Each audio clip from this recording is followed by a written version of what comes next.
à la ferme de Cros-Marzel. J'ai eu très vite l'envie de réimplanter des haies en bordure de la parcelle pour d'abord redélimiter physiquement dans le paysage la parcelle pour recréer une entité ferme.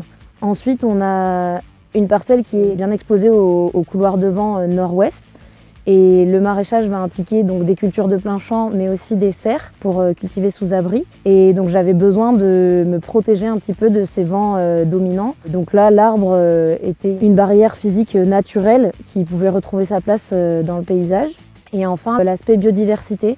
La haie et les différents arbres vont réamener différents habitats sur la ferme. Ça va donc attirer les insectes pollinisateurs, créer des zones d'ombrage. Et puis le fait d'avoir un talus, chez moi on a fait sur Billon, ça crée aussi différents habitats plus ou moins ombragés, plus ou moins humides, qui vont permettre d'accueillir différentes espèces de la biodiversité. Donc c'est pour ces raisons-là que j'ai réimplanté à peu près 450 mètres linéaires en bordure nord et ouest de ma ferme. Financièrement, la totalité de la réimplantation, que ce soit les plants, les gaines, le talutage ou même l'entretien pendant 3 ans, est pris en charge par la région et par ACTA.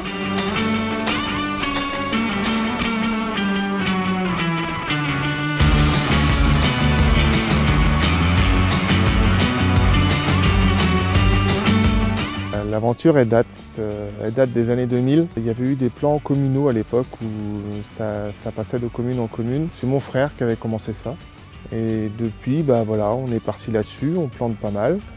Et c'est vrai que c'est un petit peu mon hobby dans mon travail. C'est voilà, de planter, de voir les arbres pousser et puis d'essayer d'en prendre soin au maximum, quoi. Alors l'entretien, donc les plantations sont faites par Bresse-Bocage. À partir du moment où il y a une plantation, il y a un suivi de 3 ans, un entretien pendant 3 ans, surtout du débroussaillage pour que les plants aient toujours de la lumière. Après, c'est plus un travail de surveillance et puis faire attention à la taille de formation. Il faut vraiment que ça pousse vraiment par le haut.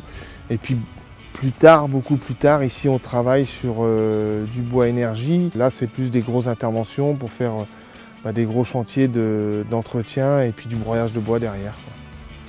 Ça fait plus de 10 ans maintenant qu'on fournit du bois énergie à ACTA. C'est une autre façon de voir les choses, c'est-à-dire qu'avant on avait tendance à faire peut-être un peu de bois bûche, mais bon, on n'arrivait pas à faire le tour. Et puis voilà, et donc ça permet de valoriser un peu nos haies.